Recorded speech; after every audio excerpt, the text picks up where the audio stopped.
On behalf of the Sibley-Cheatham High School National Honor Society, I would like to welcome those of you present tonight, new members, parents, teachers, administrators, and friends. It is our sincere wish that the following ceremony be highly meaningful to you.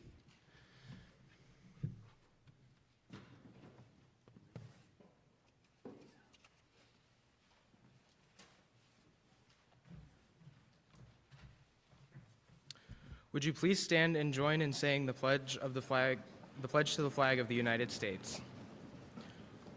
I pledge allegiance to the flag of the United States of America and to the republic for which it stands, one nation, under God, indivisible, with liberty and justice for all.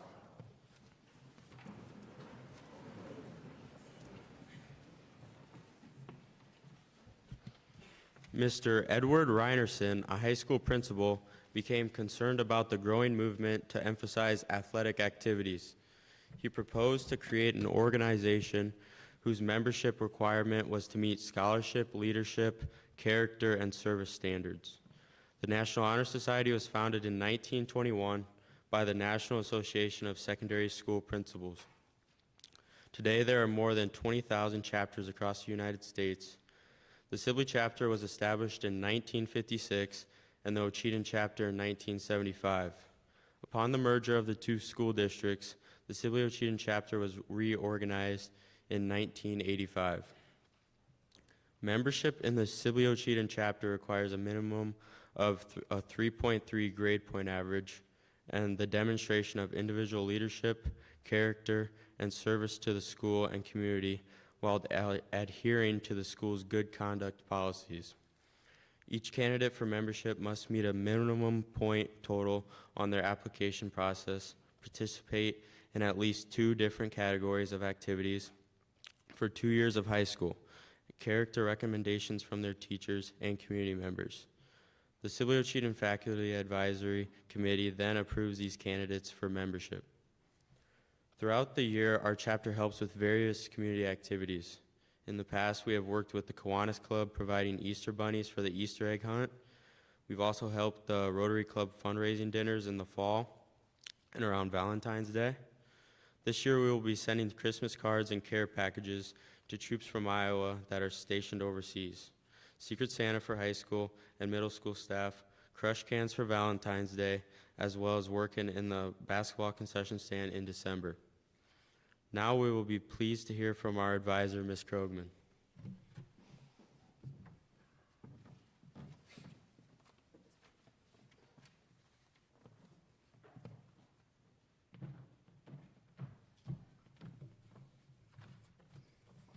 Good evening. Congratulations, 2025 S-O NHS inductees. Tonight, we are here to celebrate your accomplishments, a commitment to service, scholarship, leadership, and character. You have applied and been accepted to the National Honor Society. Now what? What does it even mean that you are a member of NHS? To answer that question, I have to begin by telling you that as I sat down to write this, I had a song stuck in my head. Staring at the blank page before you. Well, Natasha, actually it's a screen, but I do have a Word document open, so touche. Continue.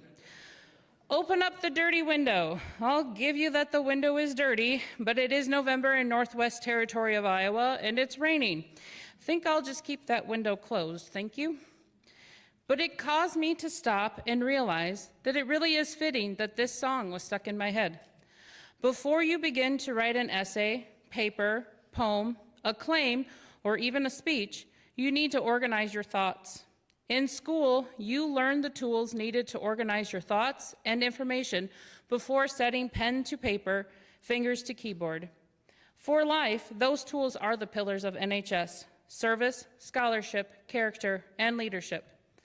As part of the application process, each applicant is asked to write an essay about each of these pillars. I asked them to describe a meaningful experience of rendering their service to the community or school.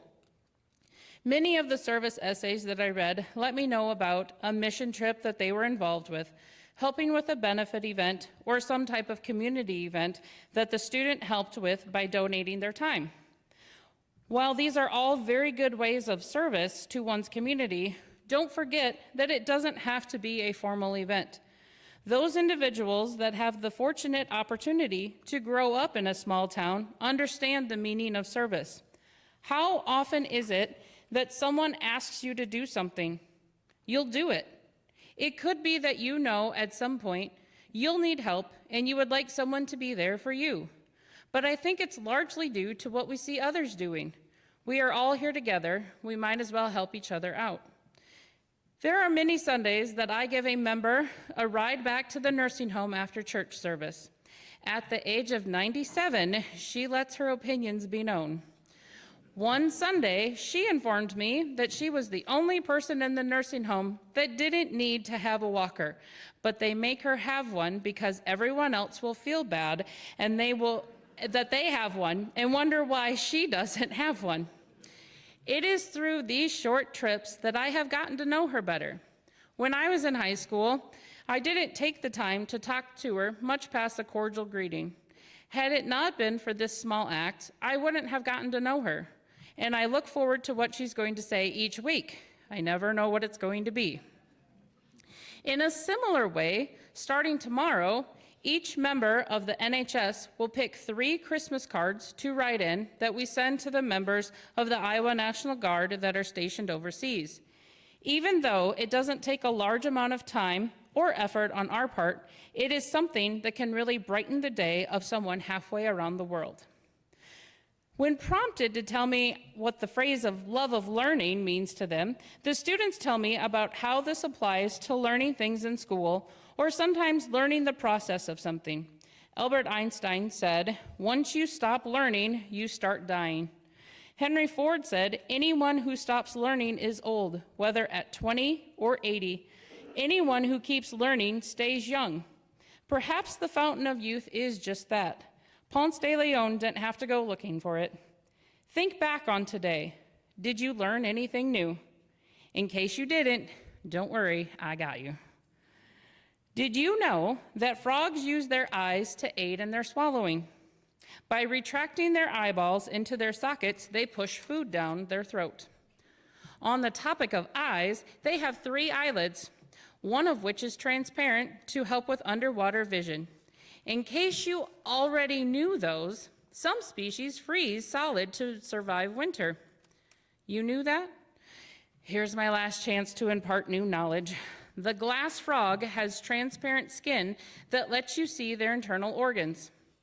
The point is that you will always have the opportunity to learn something new every day.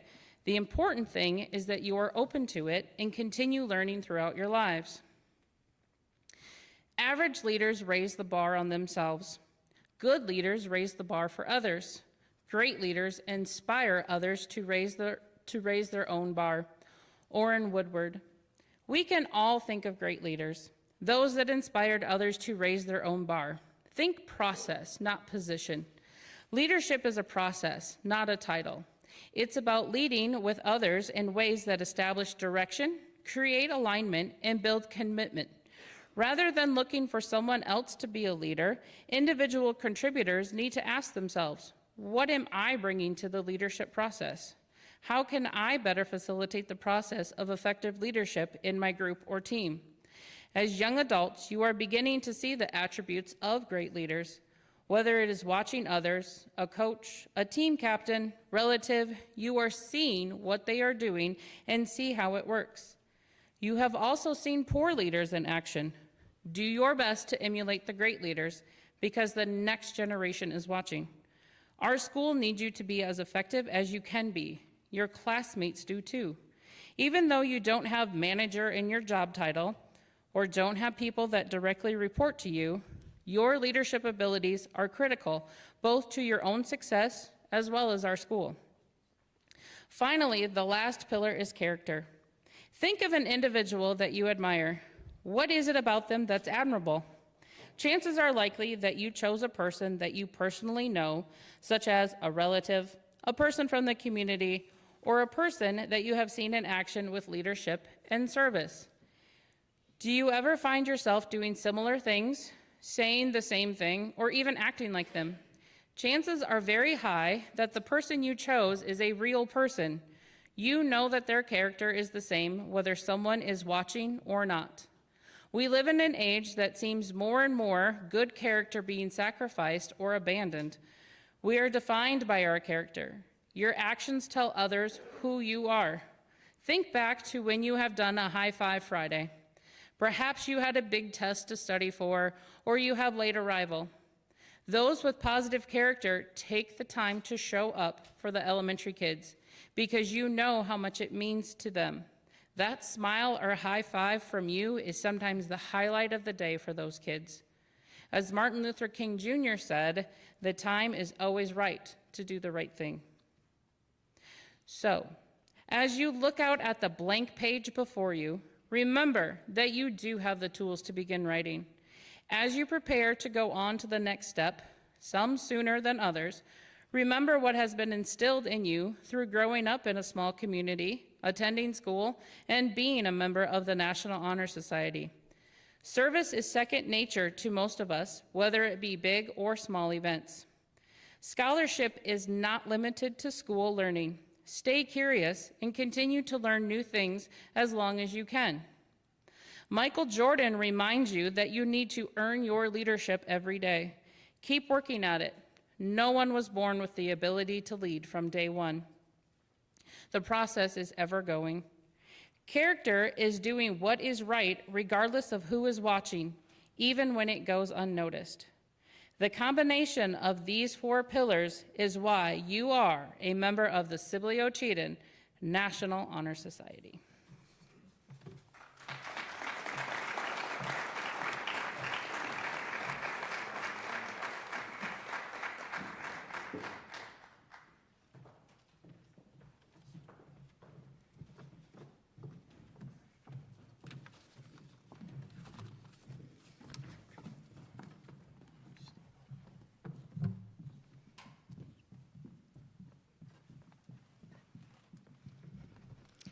A candle's but a simple thing. It starts with just a bit of string. Yet dipped and dipped with patient hand, it gathers wax upon the strand. Until complete and snowy white, it gives at last a lovely light. Life seems so like that bit of string. Each deed we do a simple thing. Yet day by day, if on life's strand, we work with patient heart and hand.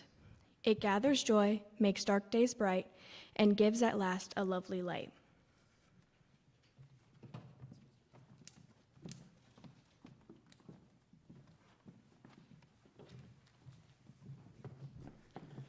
The membership of Sibley-Ocheyedan chapter of the National Honor Society has been earned by the effective demonstration of the four qualities held in high esteem by the society.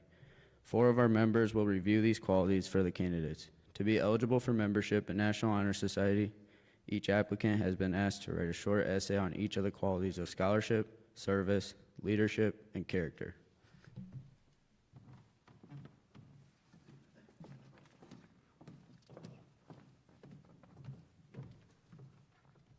Scholarship means a commitment to learning. A student is willing to spend hours in reading and study, knowing the lasting benefits of a cultivated mind. We should continue to learn even when formal education has ended, for education ends only with life. Knowledge is one great element in life which leads to the highest success, and it can be acquired in only one way, through diligence and effort.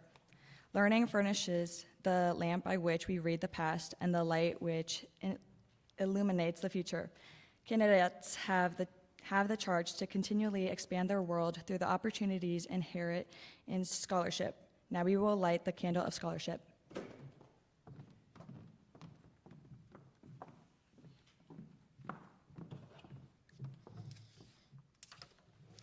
Service. Service can be described in various ways. In the routine of the days' world, many opportunities arise to help others.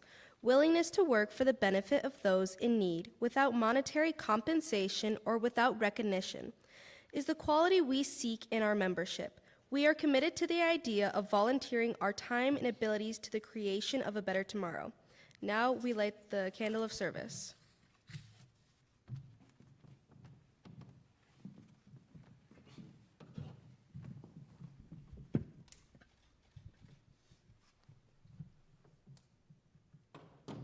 Leadership should exert a wholesome influence on the school. In taking the initiative in class and school activities, the real leader strives to train and aid others to attain the same objective. The price of leadership is sacrifice, the willingness to yield one's personal interests for the interests of others. A leader has self-confidence and will go forward when others hesitate. No matter what power and resources may exist in a country, they are ineffectual without the guidance of a wise leader. Leadership is always needed. Thus, to lead is a substantive charge to each of our members and to the candidates. Now we will light the candle of leadership.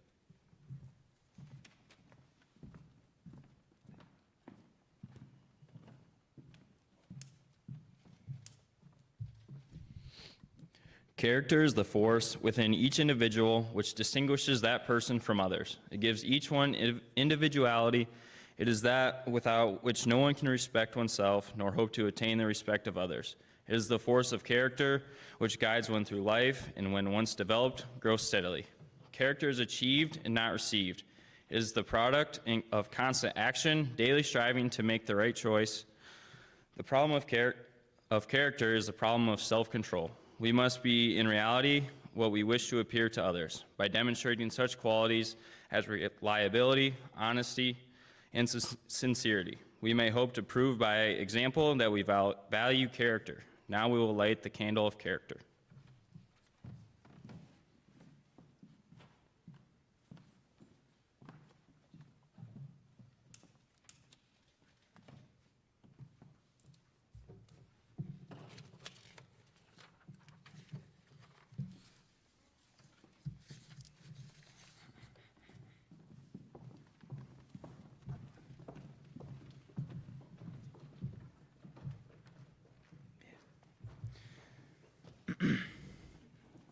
The candidates will rise and receive their membership in the National Honor Society. Please line up on the stage after you receive your certificate so that all members can recite the Honor Society pledge.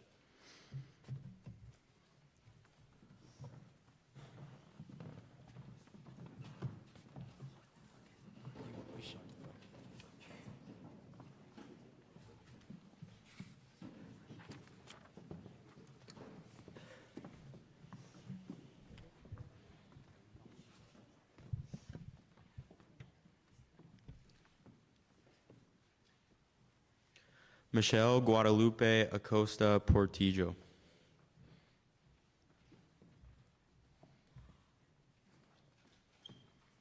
Sakira Alanis.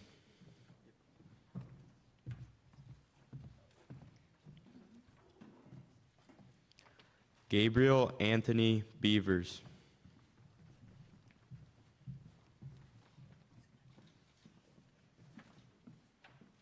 Jordan Elizabeth Carpenter.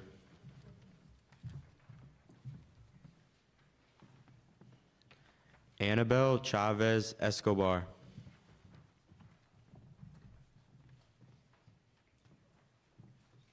Mariah Lynn Dake.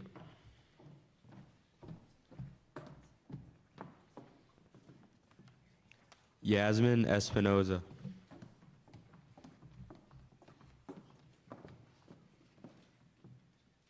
Alexis Marie Galswick.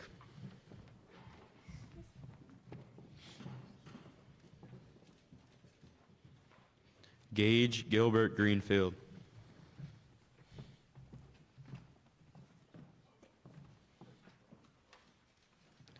Luke Daniel Heilman.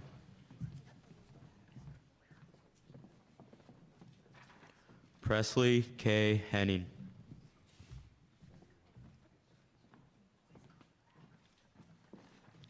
Brianna Marie Jacobsma.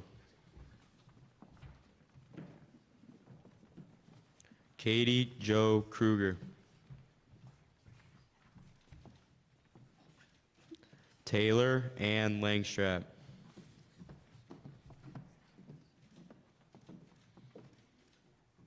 Violet Edna Lingle.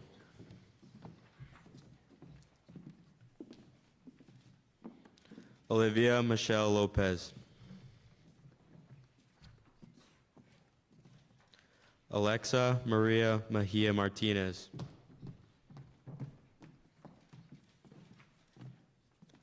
Maya Marie Poland.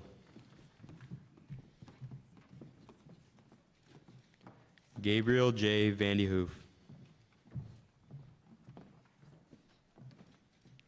Paige Victoria Weber.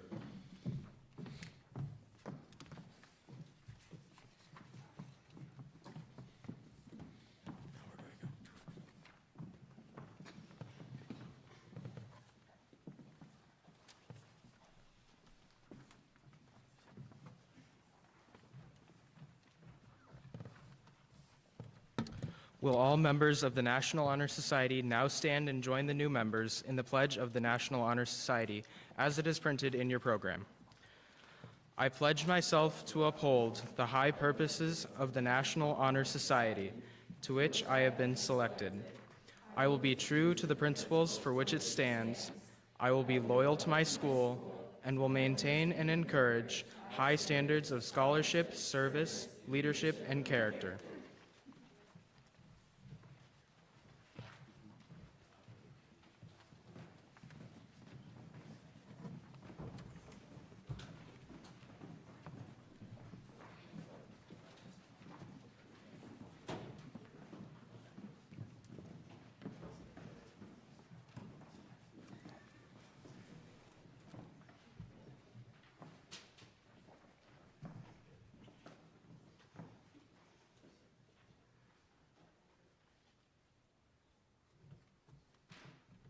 On behalf of the National Honor Society, I would like to congratulate all of our new members. The new members will form a congratulatory line at the west end of the Commons. Please remain seated as the new members are exiting the auditorium. Congratulate these new members. Tonight is indeed an honor. In closing, we extend to all of you an invitation to join us for refreshments in the Commons.